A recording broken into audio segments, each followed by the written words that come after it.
Pay the debt, Thomas, or you'll never see Lily again. My son-in-law said it with the casual indifference of ordering a drink, while my daughter just sat there, shivering in her designer coat, letting him turn my love for my granddaughter into a weapon.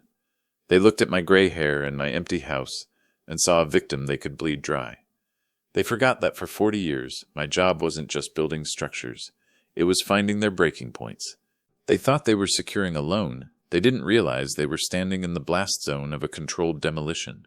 If you're listening to this, subscribe to the channel and let me know where you're watching from. It helps to know I'm not just talking to the ghosts in this empty house. Let me take you back to the morning the cracks first appeared. The snow had been falling since dawn, a relentless accumulation of silence. From the wing-back chair in my study, I watched the world disappear. To a layman it was a winter wonderland, the stuff of holiday cards and bad movies. But I didn't see magic, I saw weight. I saw the live load increasing on the rafter ties. I calculated the pounds per square foot of wet, heavy precipitation pressing down on the asphalt shingles. My house was built in 1978. Good bones, Douglas fir framing, but everything has a breaking point. Everything has a limit before the structural integrity is compromised. Inside, the air was cold enough to ghost against the glass. I stared at the frost crystallizing on the window pane. It formed a complex lattice, beautiful, geometric, and fragile, a spiderweb of ice. My coffee cup was warm porcelain in my hands, but my fingers remained stiff, feeling like they were carved from the same ice clinging to the glass. I took a sip, black, bitter. The way I had drunk it for 40 years of site visits and foundation inspections, it was the only thing grounding me, in the quiet room. Since Martha passed, the silence in the house had gained mass. It pressed against my eardrums, heavier than the snow on the roof. A flash of light cut through the monochromatic morning. Headlights sliced the gray storm, aggressive and blinding. I watched a black SUV turn into my driveway. It was moving too fast for the conditions. Physics is unforgiving. Friction coefficients don't care about your schedule. The vehicle fishtailed, tires spinning and kicking up a spray of dirty gray slush. Before the ABS engaged and it skidded to a halt, inches from the retaining wall. I checked my watch. 10:00 a.m. They were late. They were always late. In my profession, punctuality was a sign of respect for the process. In theirs, lateness was a power play, or perhaps just a symptom of a chaotic life. With Mark, you never knew if he was being dominant or just careless. Usually it was a toxic alloy of both. The driver's door didn't open immediately. I could imagine the argument inside, the frantic hushed tones. My daughter Sarah stepped out first. She was wrapped in a beige camel hair coat that draped elegantly but offered little protection against the biting wind. It probably cost more than my first year of university tuition. She didn't look at the house she grew up in. She didn't look at the snow. She looked at her phone, her thumbs swiping violently across the screen, her neck bent in submission to the device. Mark emerged a moment later. He didn't just close the car door, he slammed it. The sound cracked through the cold, thin air like a gunshot, vibrating the window glass in front of me. I flinched, just slightly. He adjusted his scarf with a jerky, angry motion, tugging it tight around his neck. He was a handsome man, in the way a polished veneer is handsome. Shiny, smooth, but hiding the cheap particle board underneath. He walked with a forward lean, leading with his chin, aggressive. I watched them from the window. Something was wrong. I could read it in their posture. In structural engineering, we look for deflection, the sagging that happens before a beam fails. Mark was sagging. The tension in his shoulders was too high. I didn't get up. I stayed in my chair, nursing the cooling coffee. Knock, knock, knock. It wasn't a family knock. It was urgent, demanding. It was the percussive rhythm of people who needed something. It was the sound of a load being applied. I moved slowly to the door. My knees clicked, a sympathetic sound to the settling house. I unlocked the deadbolt and pulled the heavy oak door open. "Dad," Sarah said. She tried to smile, but the structural integrity of her face was failing. It was brittle, ready to shear. Her makeup was heavy. Layers of expensive foundation troweled over the dark circles of sleepless nights. She looked 10 years older than she was. "Merry Christmas, Thomas," Mark said. He didn't wait for an invitation. He brushed past me into the hallway, bringing a gust of freezing air and snow flurries with him. The scent hit me instantly, a nauseating mix of high-end musk cologne and the sharp acidic tang of stale, nervous sweat. It was the smell of desperation. I closed the door, sealing the cold out, trapping the tension in. "Where is Lily?" I asked. I looked behind them, expecting to see the pink woolen hat of my 7-year-old granddaughter. I expected to hear her boots stomping on the mat. I expected the only warmth that remained in my life. The hallway went dead quiet. The grandfather clock ticked, a slow, rhythmic metronome counting down the seconds of silence. Sarah froze in the middle of pulling off her leather gloves. She wouldn't meet my eyes. She focused intently on the finger of the glove, pulling it loose. "She's at Mark's mother's house," Sarah said, the words rushing out like water through a burst pipe. We thought it would be better if we talked alone. I felt a chill that had nothing to do with the drafty window and everything to do with instinct. A hollow pit opened in my stomach. They had removed the buffer. They had removed the only innocent person from the equation. If Lily were here, we would be drinking cocoa and opening presents. If Lily were here, we would be a family. But Lily wasn't here. This wasn't a holiday visit. This wasn't a conversation. This was a negotiation. And I was the target. "Come in," I said, my voice sounding distant to my own ears. "The fire is lit." We sat in the living room, the three of us arranged in a jagged triangle. I took my usual spot in the leather wingback, the one that had molded to my spine over 2 decades. Mark and Sarah sat on the sofa opposite me. They sat close, but not touching. There was a gap between them, a hairline fracture running through their united front. The fireplace was working hard. The oak logs hissed and popped, sending sparks up the flue, but the heat seemed to die before it reached the center of the room. The air remained thin and cold. Mark was vibrating. His leg bounced up and down, the heel of his Italian leather boot striking the hardwood floor. Tap, tap. It was a rapid staccato rhythm, uneven and manic. To an engineer, it sounded like a machine out of balance, a turbine spinning fast enough to tear itself apart. "We have a problem," Mark said. He didn't look at me. He stared at the Persian rug, tracing the intricate patterns with his eyes, as if looking for an escape route in the weave. "We?" I asked. The word hung in the air, heavy and specific. "Me and Sarah," Mark snapped, his head jerking up. His eyes were bloodshot. "Our family. Your family." Sarah shifted. She reached into her purse, an oversized designer bag with gold clasps that clinked loudly in the quiet room. Her hand was trembling visibly, the tremors traveling up her wrist to her elbow. She looked like a trapped bird. She pulled out a red envelope. It was the color of a Christmas card, festive and bright, a cruel mimicry of the season. But it was too thick, too heavy. It didn't bend the way a greeting card bends. It hit the coffee table with a dense, flat thud. It sat there between us like an unexploded ordnance. "What is this?" I asked, though I felt the answer in the tightening of my chest. I knew the shape of bad news. I had audited enough companies to know that disaster rarely arrives with a scream. It arrives in paperwork. "Just read it," Sarah whispered. Her voice was thin like a steel wire pulled until it snaps. She hugged herself, her fingers digging into the expensive wool of her coat.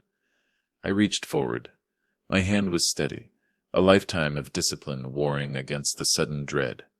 The envelope felt heavy, dense, with consequences. I broke the seal. It wasn't wax. It was a cheap self-adhesive strip that ripped with a dry tearing sound. Inside, there was no card featuring a snowman or a manger scene. There was a stack of legal documents. The paper was high quality, bond weight. I pulled them out. I put on my reading glasses, the lenses magnifying the stark black serif font. My brain, trained by years of forensic accounting and structural analysis, shifted gears. I stopped being a father. I became an auditor. Bank statements, notices of default, past due warnings in bold red ink. And at the bottom, a single terrifying letter from a private equity firm called Vanguard Holdings. I scanned the header. The formatting was aggressive, legal threats woven into financial jargon.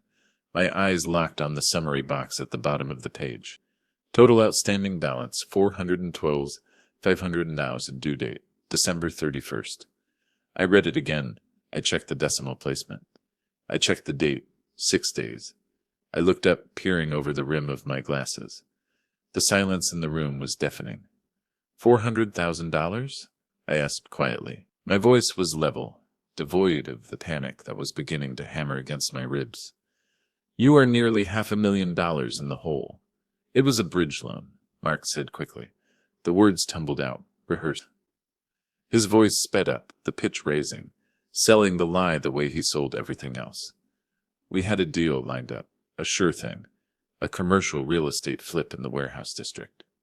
Gentrification is hitting that area hard. Guaranteed returns, Thomas. Guaranteed. He wiped a bead of sweat from his upper lip, though the room was freezing. But the zoning permits got held up, Mark continued, his hands moving in the air, shaping invisible buildings. Bureaucracy, red tape. The primary lender got cold feet and pulled out at the 11th hour. Now, Vanguard is calling the note. If we don't pay by New Year's, they seize our assets, Sarah whispered. She looked at Mark, then at me, her eyes wide and wet. They take the house, Dad. The cars. My studio. Everything. I looked at the paperwork again. The interest rate was predatory. The terms were draconian. This wasn't a standard bank loan. This was financial suicide written in legalese. You gambled, I said, dropping the papers back onto the table. You took a speculative position with money you didn't have, on a timeline you couldn't control. It wasn't gambling, it was business, Mark shouted. He stood up, unable to contain the kinetic energy any longer. His face flushed a dark, blotchy red. You wouldn't understand, Thomas. You spent your life staring at tax returns and foundation cracks. You don't understand leverage. You don't understand how wealth is actually built in the modern world. I understand debt, I said calmly. I didn't move. I didn't blink. I understand that a structure cannot stand if the load exceeds the capacity of the columns. And I understand that when you owe $500,000 to a firm I've never heard of, with a 6-day deadline, you aren't building wealth. You're drowning. I gestured to the papers. Why come to me? You know my situation. You know my money is tied up in the retirement trust. It's fixed income. Mark stopped pacing. He looked at Sarah. It was a signal, a cue. Sarah leaned forward. She reached out, her hand hovering over my knee, but not landing. Her eyes were pleading, but behind the tears I saw calculation. We know you have liquid assets, Dad, she said softly. The air in the room changed. It went from cold to vacuous. Mom's life insurance policy, Sarah said, and the proceeds from the sale of the cabin. We know the numbers, Dad. We know it's sitting in the money market account. That stung. It felt like a physical slap, a sheer force tearing through my chest. Martha. They were talking about the money Martha had left behind. The cabin where we had spent 30 summers. The insurance policy that was meant to be my safety net for end-of-life care, so I wouldn't be a burden on them. They had been counting my money. While I was grieving my wife, sitting in the dark, missing the sound of her breathing, they were calculating her liquidation value. To them, Martha wasn't a mother. She wasn't the woman who bandaged their knees and baked their birthday cakes. She was a line item on a balance sheet. She was an asset class to be leveraged. I looked at Sarah, really looked at her. I searched for the little girl who used to catch snowflakes on her tongue. I couldn't find her. I saw only a woman terrified of losing her status, terrified of the man standing behind her.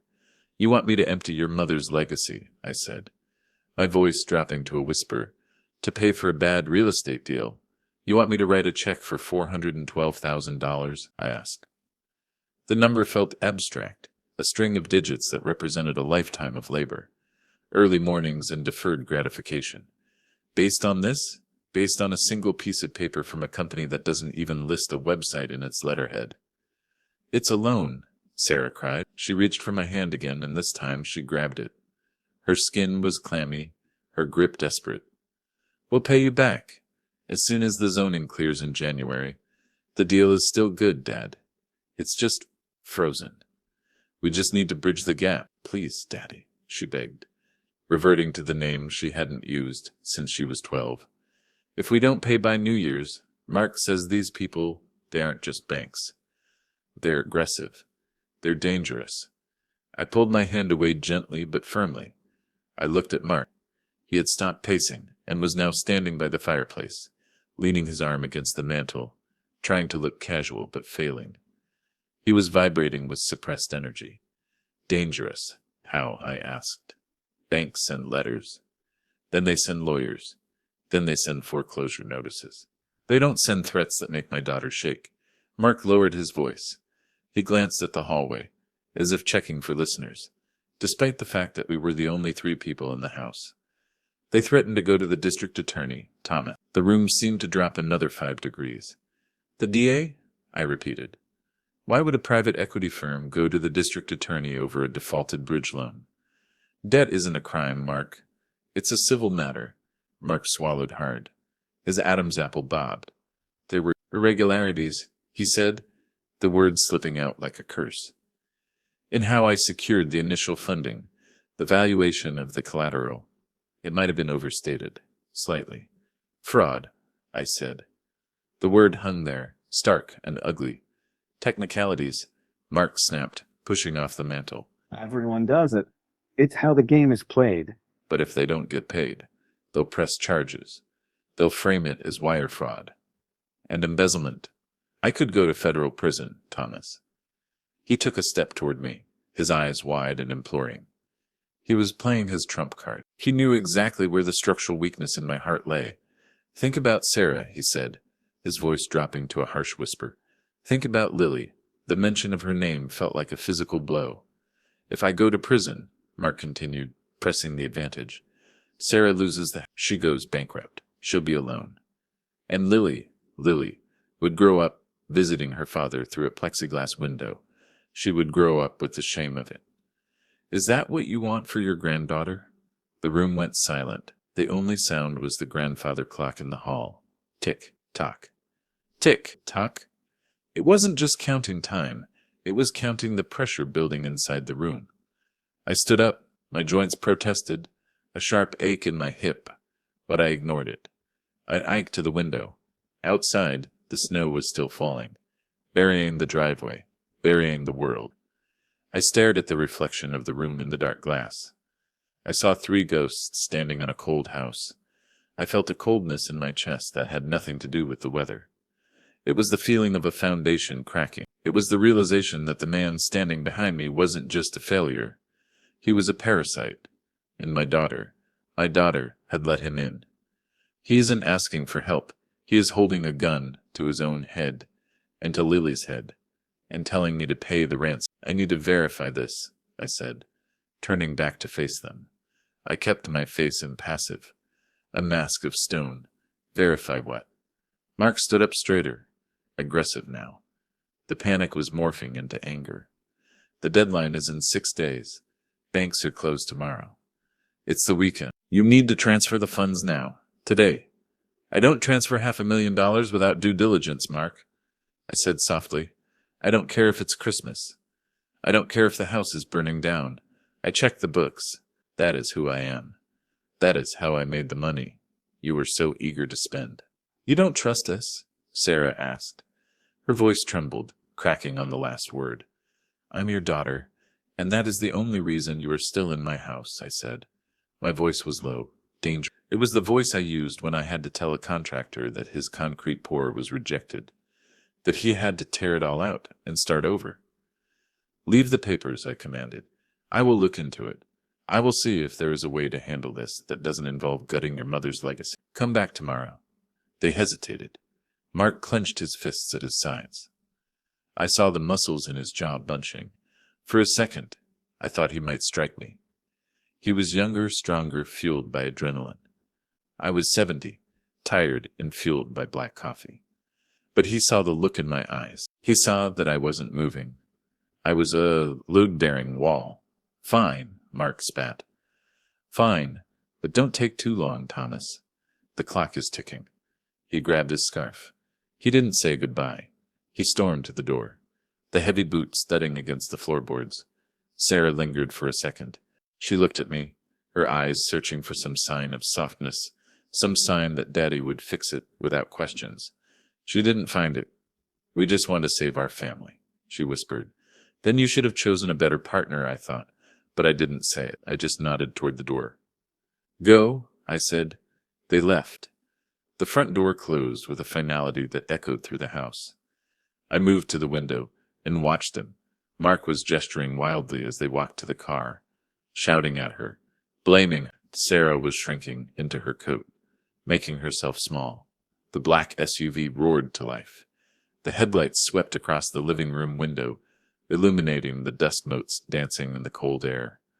I watched their taillights disappear into the white storm, two red eyes fading into the blindness. I turned back to the room. It was empty. The fire had burned down to embers. I looked down at the red envelope on the coffee table. It sat there, innocent and deadly. Merry Christmas, Thomas, I whispered to the empty room. But I knew, with the instinct of a man who has spent a lifetime hunting for cracks, that the real betrayal hadn't even been revealed yet. The story they told me, the zoning, the bridge loan, the fraud, it didn't sit right. The load path was discontinuous. The forces didn't balance. I walked to the kitchen and poured the cold coffee down the sink. Then I brewed a fresh pot. I wasn't going to sleep. I had work to do. The next morning, December 26th, the world was frozen in a state of suspended animation. The storm had passed, leaving behind a sky of bruised purple and a silence so absolute it felt pressurized. I woke up at 5:00 a.m. My internal clock was a remnant of my career. Concrete pours didn't wait for the sun, and neither did I. I moved through the dark house, my slippers shuffling against the hardwood. The house felt too big, too empty. Every creak of the floorboards sounded like an accusation. I made coffee, black. The ritual was the only thing holding the morning together. I took the steaming mug and the stack of papers Mark had left behind into my study. I sat at my mahogany desk, the one Martha had bought me for my 50th birthday, and turned on the computer. The fan whirred to life, a mechanical breath in the quiet room. I am not a financial genius. I don't understand derivatives or short selling, but I know people. And I knew Mark. Mark was a man who loved the facade. He was the kind of builder who would use high-grade veneer on cheap particle board and charge you for solid oak. He liked the finish, but he hated the sanding. I smoothed out the demand letter from Vanguard Holdings. It looked professional at a glance. A serif logo. A downtown address. A 1-800 number. But looking closer, the kerning on the font was slightly off. The paperweight was just a fraction too light. I logged into a few databases I still had access to. Old passwords from my time consulting for the prosecutor's office, on construction fraud cases, passwords that by some miracle of bureaucratic incompetence hadn't been purged. I typed in Vanguard Holdings. The cursor blinked, once, 3 times. No results found. I frowned. I tried the state business registry. I tried the SEC filings database. No results. There was no board of directors, no annual report, no tax ID history. I pulled up a satellite map and typed in the address listed on the letterhead, 405 Industrial Way, Suite 400. The satellite image loaded, pixel by pixel. It wasn't a glass and steel skyscraper in the financial district. It was a corrugated metal warehouse in the shipping district, sitting next to a scrap metal yard. The roof was rusted. There were no cars in the lot. Shell company, I whispered. The words felt like smoke in my mouth. It was a hollow structure, a facade built to hide a void. My stomach tightened, a hard knot of intuition hardening into certainty. Mark wasn't dealing with a private equity firm. He was dealing with something much older and much dirtier. I picked up the landline. The receiver felt heavy. I dialed a number I hadn't called in 6 months. David, I said, when the line clicked open. David was a retired FBI agent. We played chess on Sundays at the community center. He played a defensive game, always protecting his king, never taking risks. He knew the city's underbelly, the cracks in the pavement, better than anyone. It's the day after Christmas, Tom, David groaned, his voice thick with sleep. Can't this wait until the coffee kicks in? No, I said.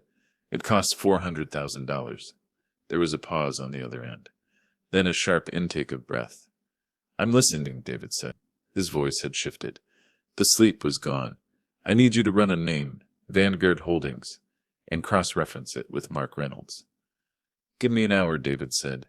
"Don't do anything stupid, Tom." While I waited, I felt a sudden frantic need to check the one structural element of my life that I believed was still sound. Lily. I had set up a college savings trust for her the week she was born. It was a modest account, fed by monthly transfers from my pension and the occasional bonus. I was the trustee, but I had given Mark and Sarah viewing rights so they could see the future I was building for her. I logged into the bank portal. My fingers hovered over the keyboard. I felt a tremor in my hand, a vibration of pure dread. I typed the password, Martha 1978. I hesitated before hitting enter. I didn't want to look. As long as I didn't look, the money was still there. As long as I didn't look, Lily's future was safe. I clicked. The screen refreshed. Balance $0. My heart stopped. It didn't skip a beat. It simply ceased to function for a terrifying second. I blinked, hoping it was a glitch, a loading error. I clicked on the transaction history. Withdrawal, Dec 12th. Wire transfer to crypto exchange X. The date, December 12th. 2 weeks ago. They hadn't come to me when the trouble started. They had raided their daughter's piggy bank first. They had stolen the safety net I had woven for her, dollar by dollar, over 7 years. I slammed my fist onto the desk. Thud. The pain shot at my arm, sharp and grounding. It wasn't just theft. It was predation. They had cannibalized their own youngite to feed their mistakes. The phone rang. It sounded like a fire alarm in the silent room. I picked it up. "Tell me," I said. "Tom," David said. His voice was hard, devoid of the warmth he usually had. "You're not going to like this." I already don't like it, David. Just give me the specs. Mark doesn't owe money to a bank, and there is no real estate deal. The zoning permits, the bridge loan, it's all fiction. Then where is the debt from? Gambling, David said. Online high-stakes poker and offshore sports betting. He's been chasing losses for 2 years. He's in the hole for about 400 large. And Vanguard? I asked. It's a collection front, David explained. For the Solano family. The name made my blood run cold. The Solanos weren't bankers. They were loan sharks who operated out of the back of a trucking company. They didn't file lawsuits. They broke kneecaps. Mark isn't going to federal prison for embezzlement, Tom, David said quietly. If he doesn't pay, he's going to the hospital, or the morgue. I leaned back in my chair, staring at the ceiling. The cracks in the plaster seemed to form a map of my son-in-law's psyche. So the embezzlement story was a lie, I realized aloud. He spun a tale about white-collar crime because he thought I would help him fix a business mistake. He thought if I knew he was a degenerate gambler involved with the mob, I'd let him sink. Exactly, David said. He's manipulating you. He played on your sense of duty. He thinks you're a soft touch. I looked at the empty trust fund on my screen. I looked at the red demand letter. He thinks wrong, I said. I needed concrete proof. I needed the rebar reinforcement before I poured the concrete of my response. David, thanks. I need one more favor. I need Bill Henderson's number. Bill? The PI? David hesitated. Bill is rough around the edges, Tom. I don't need smooth edges, I said. I need surveillance. I called Bill. He answered on the second ring, sounding like he was chewing gravel. Bill, I said, I need you to pull a tail. Mark Reynolds. I need to know where he goes, who he talks to, and what he spends money on. I need everything. I'm on it, Bill said. I'll meet you at the diner in 3 hours. Bring cash. I hung up. I stared at the screen. There was one loose end, one variable I hadn't accounted for. Sarah. She had access to Lily's trust. Mark didn't. Mark didn't have the password. Sarah had signed it over. I drove to the bank. The downtown branch was a mausoleum of marble and brass. I asked for Mrs. Gable. Janet. She had managed my accounts for 20 years. She was a woman of strict protocol, a nervous bird-like creature who lived for rules. Thomas, she said, looking up from her desk. She looked surprised to see me. I didn't expect you until after the new year. I sat down. I didn't smile. I saw the withdrawal from Lily's trust, I said. Who authorized it, Janet? She fidgeted with her pen, clicking it in and out. Click, click. You did, Thomas, she said softly. We have the sign directive. I didn't sign anything, I said. My voice was level, but the air around me seemed to crackle. Mrs. Gable went pale. She looked at her computer screen, then at me. She opened a drawer and pulled out a file. She slid a piece of paper across the desk. It was a transfer authorization form. At the bottom was my signature. It was a good forgery. The slant of the T, the loop of the cess. But the pressure was wrong. It lacked the hesitation of my arthritic hand. Sarah brought this in. Mrs. Gable whispered. She wouldn't meet my eyes. She said you were in the hospital and needed to liquidate the trust for medical bills. She said I was sick? I asked. She was crying, Thomas, Mrs. Gable added, defensiveness creeping into her voice. She was hysterical. She said, you were dying. I closed my eyes. She hadn't just stolen the money. She had killed me off to do it. She had used my life and her love for me as the cover story for a felony. I opened my eyes. The grief was gone. In its place was a cold, hard clarity. The kind of clarity you get when you realize a building is condemned, and the only option is controlled demolition. I need you to notarize a document for me, I said, and I need you to cut a cashier's check. For how much? Janet asked, her voice trembling.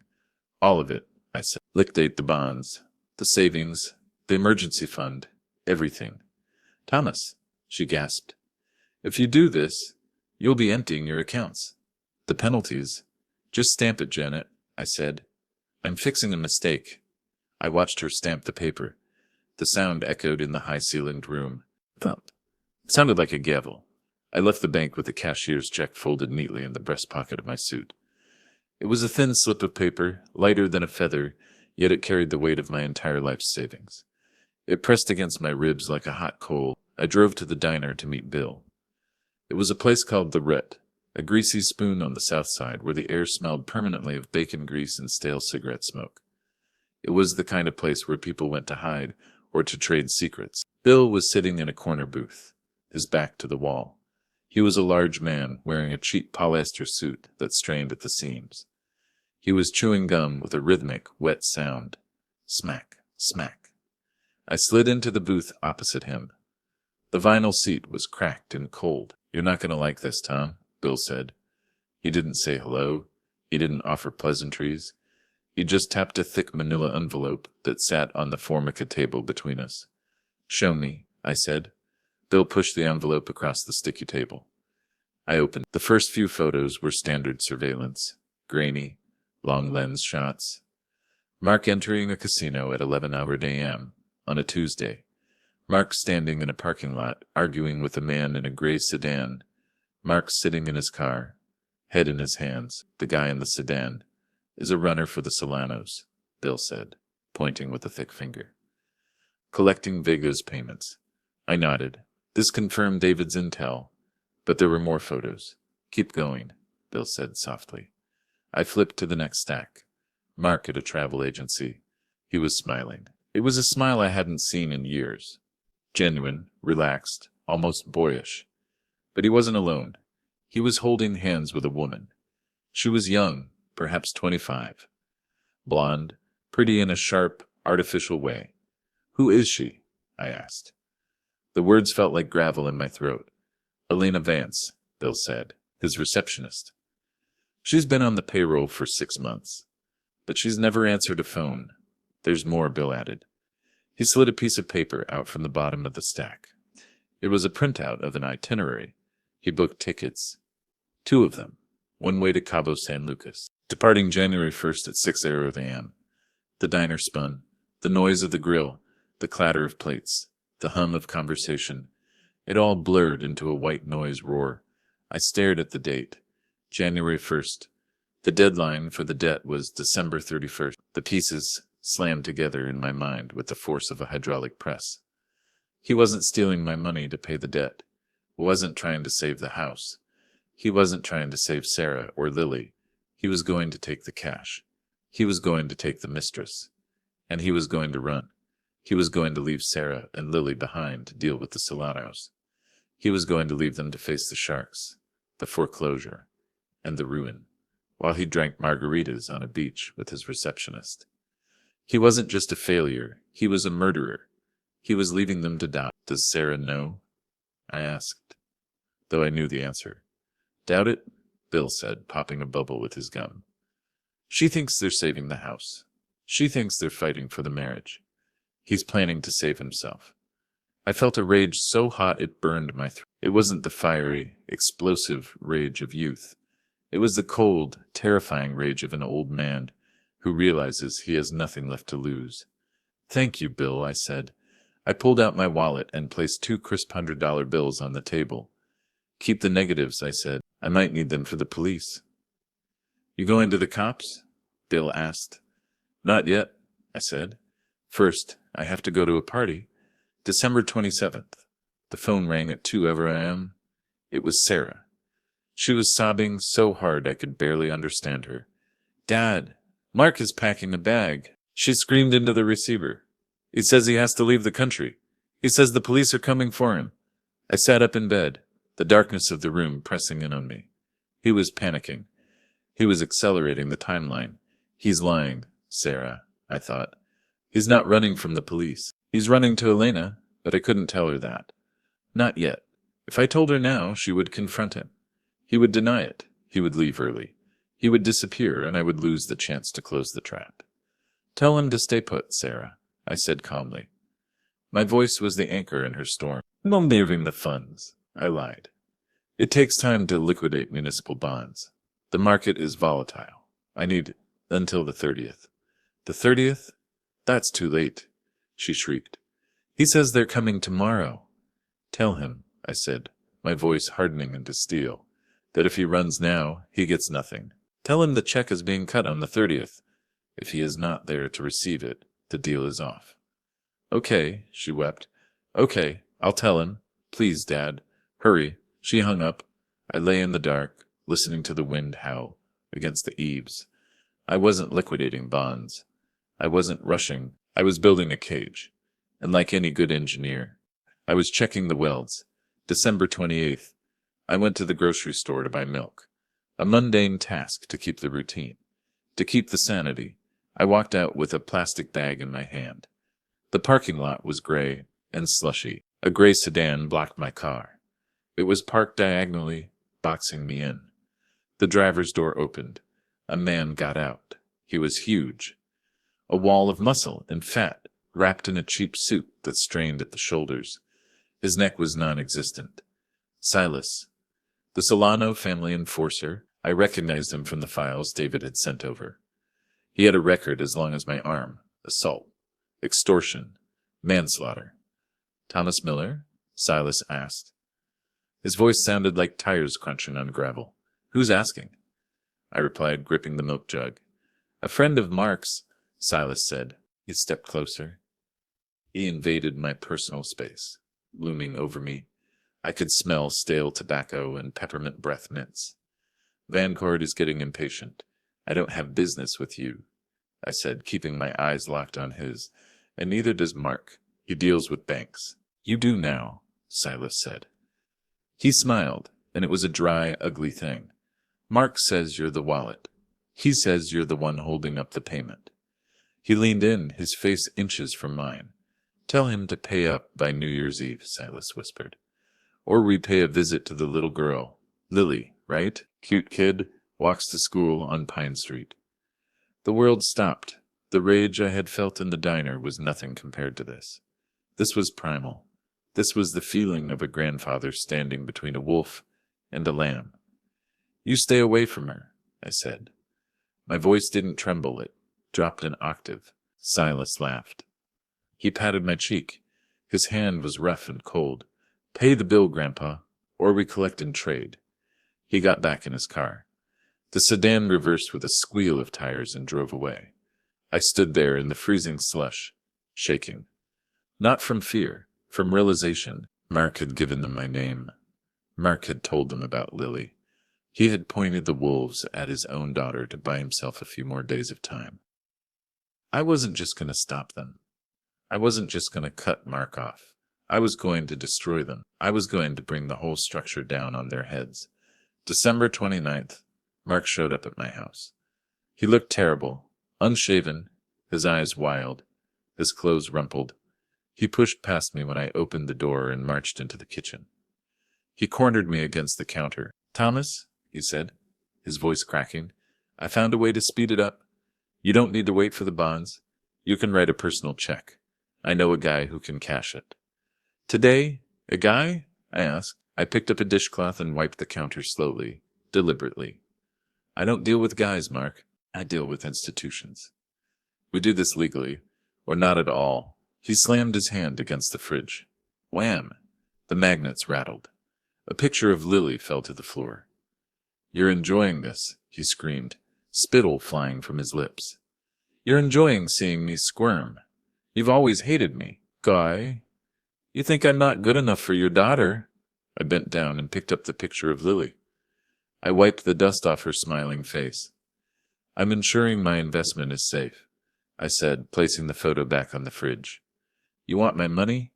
You play by my rules. The check will be ready on New Year's Eve." Not a minute sooner. He glared at me, his chest heaving. His eyes were full of hate, pure, unadulterated malice. "You better have it, old man," he hissed, "or the blood is on your hands." He stormed out, kicking the door frame as he left. I waited 5 minutes until I heard his engine fade away. Then I picked up the phone.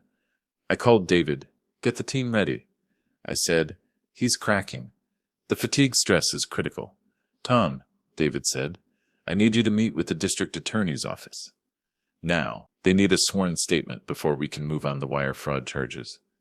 "I'll be there in an hour," I said. I met with the prosecutor in a sterile, fluorescent-lit conference room. I handed over the forged documents from Mrs. Gable. I handed over the surveillance photos from Bill. I handed over the threatening voicemail Silas had left on my landline an hour ago. "This is wire fraud, grand larceny, identity theft, and conspiracy," the prosecutor said, leafing through the file. "But for the sting to work, we need him to accept the money. We need the transaction to be attempted." "He will," I said, "on New Year's Eve. And the Solanos?" the prosecutor asked. "I'm handling the Solanos," I said. "I'm buying the debt." The prosecutor looked at me like I was crazy. "You're paying them?" "I'm creating a paper trail," I corrected. "I'm turning a loan shark debt into a documented financial transaction. Once I pay it, their leverage over my family is gone, and once the FBI traces the money to their shell company, you have them for racketeering." I stood up. I buttoned my coat. "I am the bait," I said, "and I am the hook." New Year's Eve. The deadline. I dressed in silence. It was a ritual I had performed 1,000 times for board meetings and funerals, and tonight felt like a hybrid of both. I chose my best suit, charcoal gray wool, tailored in an era when things were built to last. I tied my tie with stiff arthritic fingers, the silk sliding through the knot with a whisper. I placed the cashier's check in my left breast pocket, directly over my heart. It was a piece of paper worth $412. In my right pocket, I placed a thick black leather binder. It was heavy, dense with evidence. And on the dresser sat a gift bag, silver foil, festive tissue paper. Inside lay the mechanism of their destruction. I looked in the mirror. The man staring back was gray. His skin was like parchment, his eyes deep set and shadowed. But the jaw was set. The foundation was holding. "For Lily," I whispered. I drove to their house. It was 10:00 p.m. The snow had stopped, but the temperature had plummeted, turning the world into a brittle sculpture of ice. As I turned onto their street, I saw the house. It was ablaze with light. Every window was glowing. The driveway was packed with luxury cars. Mercedes, BMWs, a Range Rover. They were hosting a party. I gripped the steering wheel until my knuckles turned white. They were hours away from execution, hours away from the Solanos coming to collect, and they were popping champagne. It was a gala of denial, a desperate, manic attempt to keep up appearances until I, the savior, the bank, the fool, arrived to bail them out. I parked my modest sedan at the end of the driveway, blocking the exit. A small tactical choice. I walked to the front door. The air was biting, stinging my cheeks. I could hear the bass of the music thumping through the brickwork. Thump, thump, thump. The heartbeat of a dying animal. I rang the bell. Sarah opened it. She was wearing a silver sequin dress that caught the light like broken glass. She was thin, too thin, and her eyes were wide and dilated. She smelled of wine and fear. "Dad!" She grabbed my arm, her fingernails digging into my coat. "You came. Do you have it?" I looked at her. My daughter, the girl I had taught to ride a bike. The woman who had forged my signature to rob her own child. "Yes," I said. My voice was a flat line. "Oh, thank God." She sagged against the doorframe, a marionette whose strings had been cut. "Thank God. Come in, come in." She pulled me inside. The heat hit me like a physical wall. The house was packed with people I didn't know. Young professionals. Neighbors, hangers-on.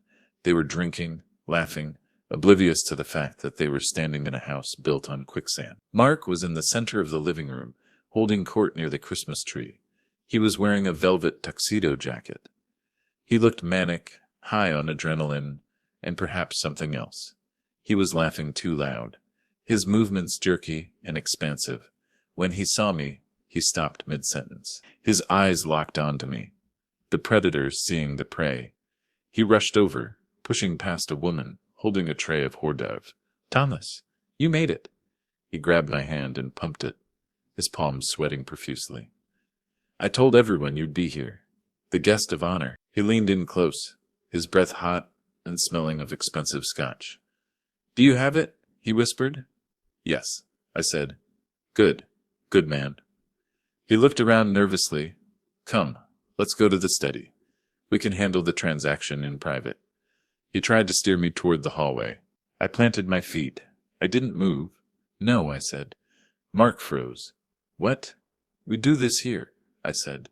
"Here," Mark hissed, his smile straining. "Thomas, don't be difficult. This is a party. We have guests." "You asked for a gift," I said. "Gifts are meant to be opened in front of family and friends." I reached for a champagne glass from a passing waiter. I pulled a silver spoon from my pocket. Clink, clink, clink. The sound cut through the chatter. It was sharp, authoritative. The room quieted down, the conversation dying away in ripples until silence fell. The music seemed to stop on its own. "Excuse me, everyone," I announced. My voice was strong, projected from the diaphragm, the way I used to command job sites. Mark looked like he was going to vomit. Sarah was standing by the stairs, her hand over her mouth. "My son-in-law asked for a very special gift this year," I said, holding up the silver gift bag. "A fresh start, a new foundation." The guests smiled politely. They thought I was a sweet old Anne making a toast. They thought this was a heartwarming moment. "Mark," I said, "come here." He walked over, his legs stiff. He forced a smile that looked like a rictus of pain. "Thanks, Dad," he muttered, reaching for the bag. "Wait," I said. I reached into my pocket and pulled out the cashier's check. I unfolded it slowly. The blue security ink caught the light. $412,500, I read aloud. The guests gasped. Someone whistled. Mark's eyes went wide with naked greed. He reached for the check, his fingers twitching. I pulled it back. "But first," I said, "the condition." "Condition?" Mark hissed, his voice barely audible. "We didn't agree on a condition. You have to open the bag first," I said. "And you have to read what's inside to Sarah." Mark hesitated. He looked at the check, then at the bag. Greed won. It always does. "Fine," he said. "Fine." He tore open the silver bag. He reached inside. He pulled out the black leather binder. He frowned. "What is this? A photo album?" "Open it," I commanded. "Page 1. He opened it.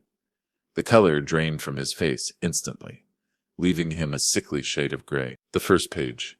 High-resolution photos of him sitting in the travel agency, holding hands with Elena Vance, kissing her cheek.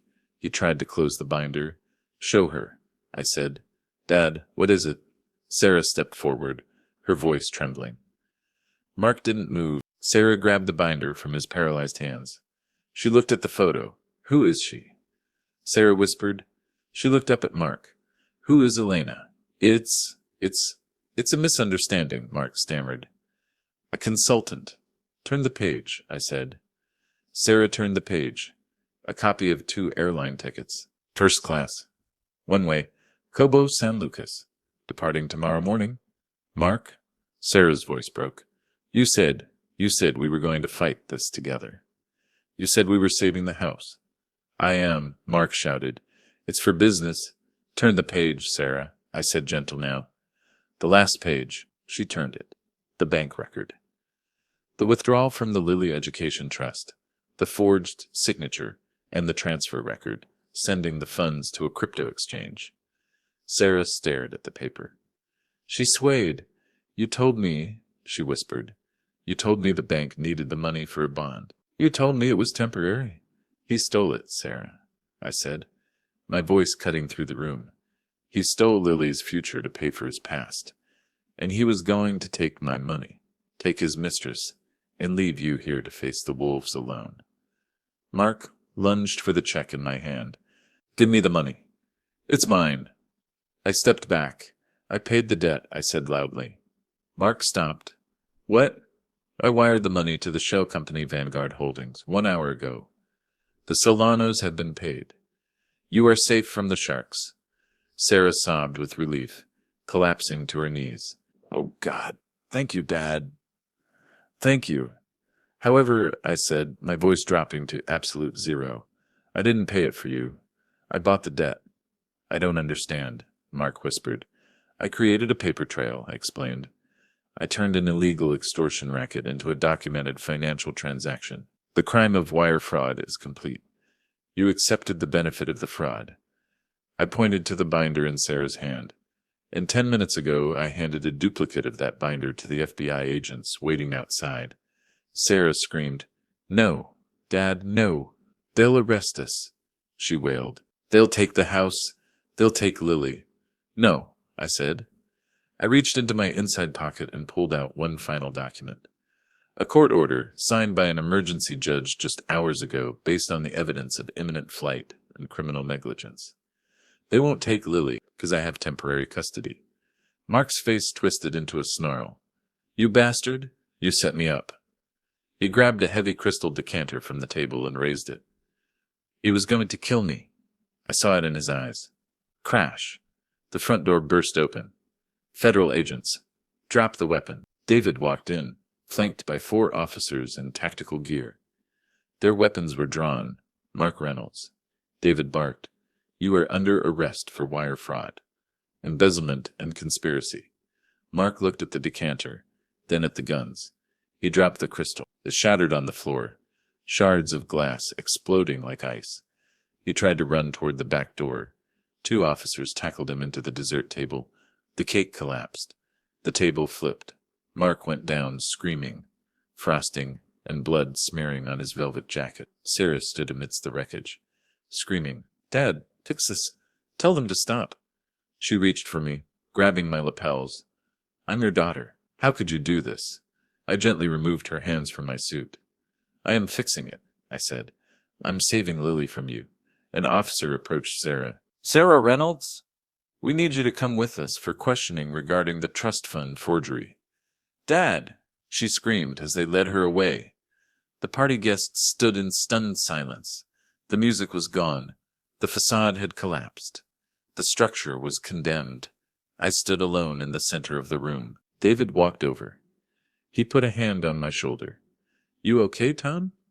I looked at the shattered glass, the ruined cake, the empty doorway where my family had just been dragged out in handcuffs. No, I said. I just sent my daughter to prison. You saved her life, David said firmly. If you had just paid the money, Mark would have taken Elena to Cabo tomorrow. The Solanos would have come back for more. Sarah would have been left with the debt, the fraud charges, and the sharks. She would be dead in a year. This way, she's alive, David said. She faces time, maybe, but she's alive. And Lily is safe. Lily, I whispered. The name was the only load-bearing element left. Go get her, Tom, David said. We'll handle the cleanup. I walked out of the house. I didn't look back. I drove to Mark's mother's house. It was 1,000 a.m. The old woman answered the door in her robe. She looked at my face, and she knew. She didn't ask questions. She simply nodded and went upstairs. She came down carrying a sleeping bundle wrapped in a pink blanket. I took Lily into my arms. She was heavy, warm, and real. I carried her to the car and buckled her in. She stirred, her eyes fluttering open. "Grandpa?" she murmured, her voice thick with sleep. "I'm here, sweetie," I said. "Where are Mommy and Daddy?" I paused. I looked at the dark road ahead. "They have to go away for a while," I said, "to learn how to be better. They made some big mistakes, and they have to fix them." "Are they coming back?" she asked. "Someday," I said. "But until then, you're with me." "Did you bring my present?" she asked, rubbing her eyes. I reached into my pocket and pulled out a small velvet box. Not a check, not a legal document. I opened it. Inside was a silver locket. Inside the locket was a picture of Martha. "I did," I said. She smiled, sleepy and pure. "It's beautiful." I started the car. The heater hummed to life.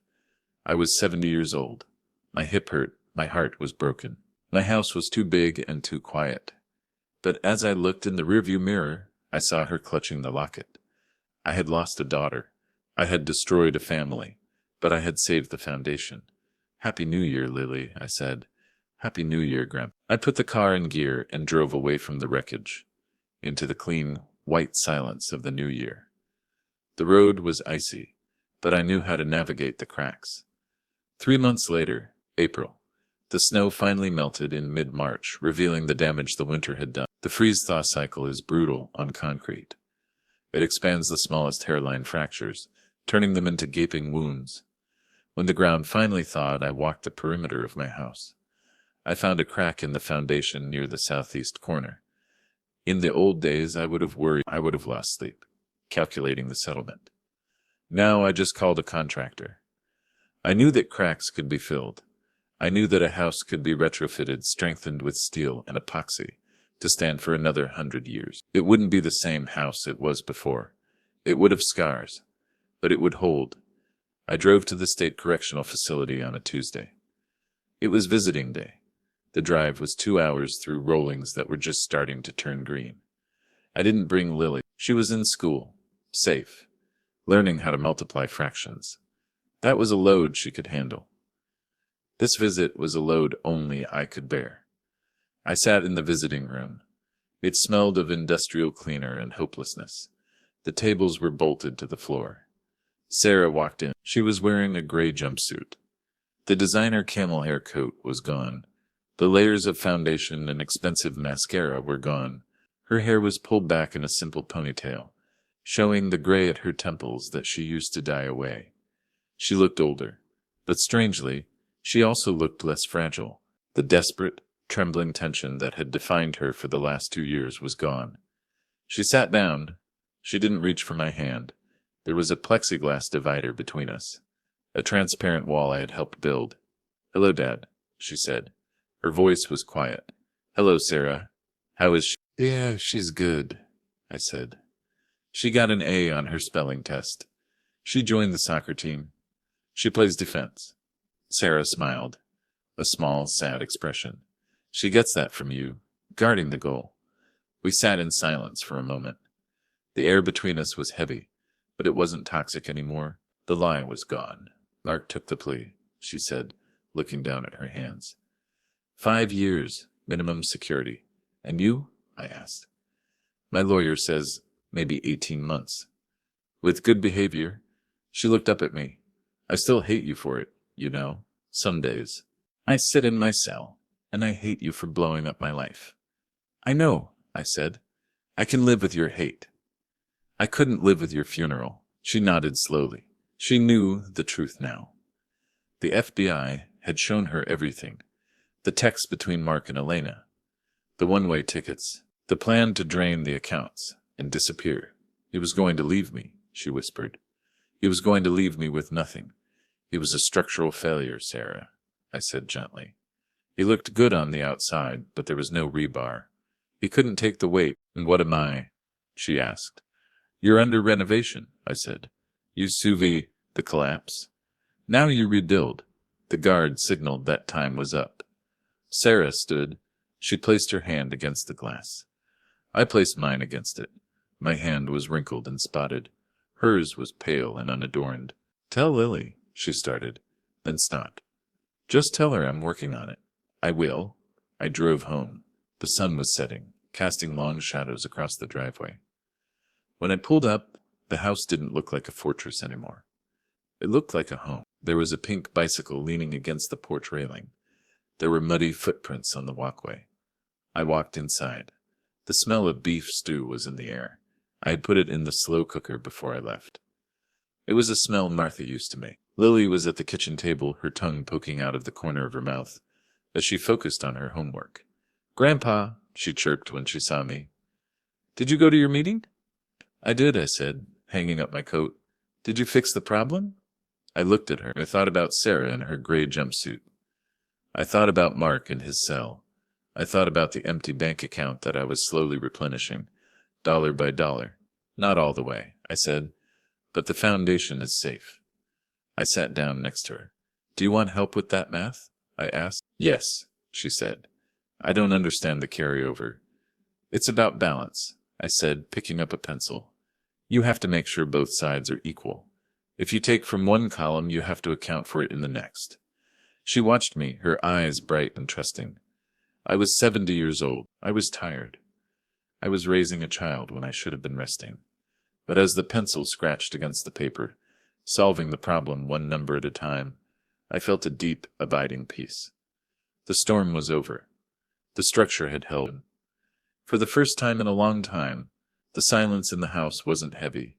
It was just quiet. "Okay," I said. "Next problem."